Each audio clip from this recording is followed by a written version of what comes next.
Hey everybody, Joseph Rothschild here, aka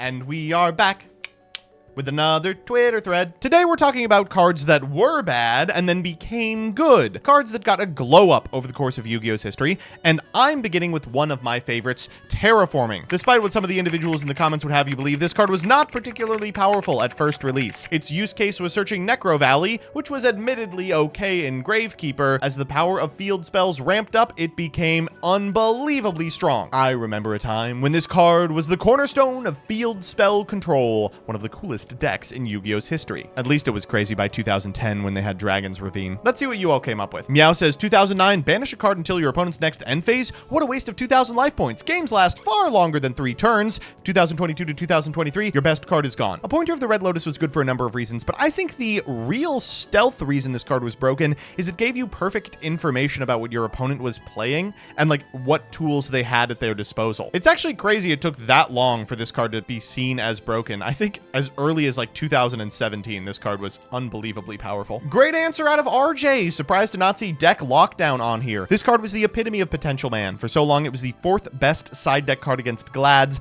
Now everybody's worried about it. The reason deck lockdown is now receiving scrutiny once again is because, well, they banned everything else. I remember losing to this AGOV format. People started boarding it en masse. I think you're going to see a lot of this card. I think it's going to be not as destructive as something like Summon Limit was, but still pretty strong. And hopefully it will be banned. This wasn't a grenade, it was a ticking time bomb. People love to post Smoke Grenade of the Thief, and they are correct.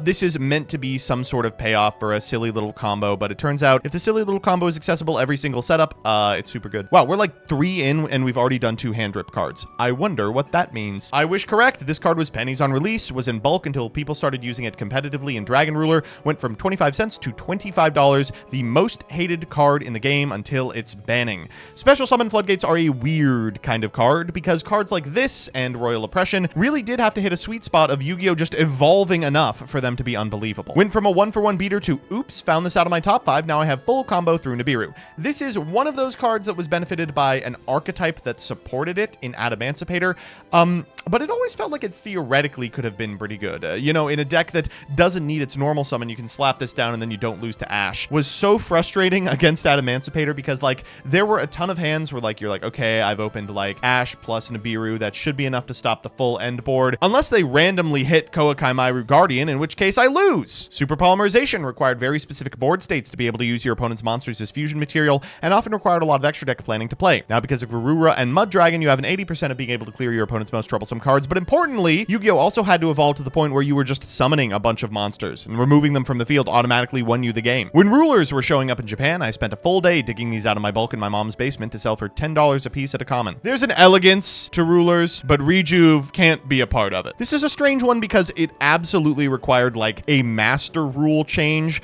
but as soon as it became profitable to just have tokens on your side of the field, yeah, this was a problem. No, once per turn, bounce it with a Kashik, summon it again. God, who remembers this? There's a whole parade of literally who cards that no one ever thought about twice until a branded player decided to expulsion or sanctify the card onto their field. I will push back on this a little bit insofar as it wasn't branded players' fault that these cards got discovered. People have been experimenting with donating to your opponent since, well, the card Donate got printed in Magic the Gathering. We've given them enough Nightmare Iblis to understand that giving a bad monster is good. But it wasn't until a very specific deck in Duel Links that would go through a convoluted combo to give your opponent a copy of Ra's Disciple was discovered that people started thinking, wow, some of these self-floodgates have unintended consequences. One unfortunate part of making these threads is getting to experience the linear passage of time as it occurs. People posting Divine Sword Phoenix Blade makes me realize some of you started playing Yu-Gi-Oh in 2016. So yes, Divine Sword Phoenix Blade was broken, and you're probably thinking about it in the context of Isold, where it would be sent to the graveyard and then be nigh infinite material for whatever discard outlet you want, or maybe some sort of Goki setup.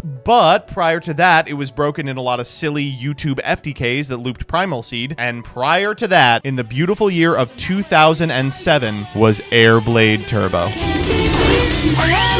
This card has been broken longer than a lot of you have been alive. Instant Fusion on release was not really played at all. With the ability of hindsight, we can see that, like, yeah, there are some formats where it's pretty good just as a mechanism to get either tribute material or 5-star monsters on your side of the field to facilitate, like, 8-star synchros really early. But as more fusion monsters were released, this changed from, oh, it's like half of a 2-card setup to this card is not only full combo on its own, it is full combo through 8 billion points of interaction. Thousand Eyes Restrict was already banned when this was released, and hilariously, I remember the first thing people trying to do when it got unbanned was get it off Instant Fusion. People were playing Instant Fusion as a removal spell after Thousand Eyes Restrict was unbanned. Wave of Light is considered to be one of the worst structures we've ever received, but it did contain a card that would in 3 years' time make Herald Drytron a contender. You know what's funny about this card? All of the cards that it searched were like around, right? Like, oh god, get a couple of Herald of the Orange Lights. Like, you were you can do that. This isn't a bad one. Given how bad the fusion mechanic was, fusion monsters and polymerization, it's a miracle that Konami was able to support it to the point where Poly still sees play in competitive strategies today. Yeah, this is a card that does nothing. It just reads minus yourself, and somehow it is still a top tier playable card in a number of strategies, and has been for years. Though it helps that all the fusions are just crazy. Convulsion of Nature was always a meme in my play group until Spirals came out and made it viable. You know what? I think you can, this part right here, at the time, you could just get that out of there. One of the very few upsides to Yu-Gi-Oh's non-rotating format is that some of these cards do get a second lease on life. And it's cool to see what we thought was bad years ago be dominating in metagames afterwards. Now, I hope I never have to read any of your just obviously incorrect posts again.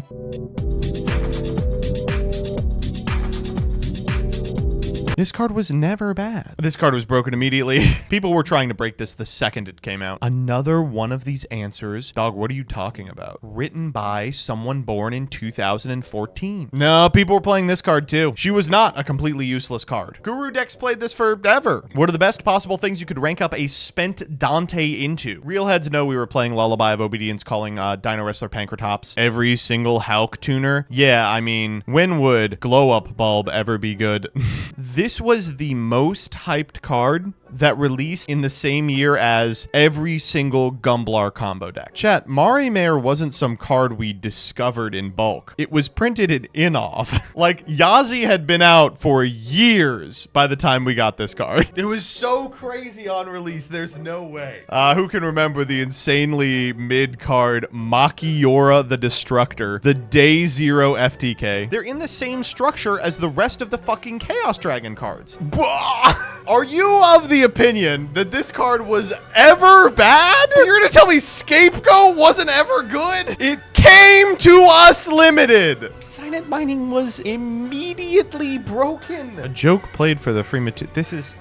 This was like one of the best trap cards of all time for like a decade. Not true. Wow. This is just literally not true. Are you of the opinion that Dandelion was a bad card before Link summoning? Okay. I don't know if I can do this, man. I don't think I can finish this one out. I feel like I'm losing my fucking marbles here.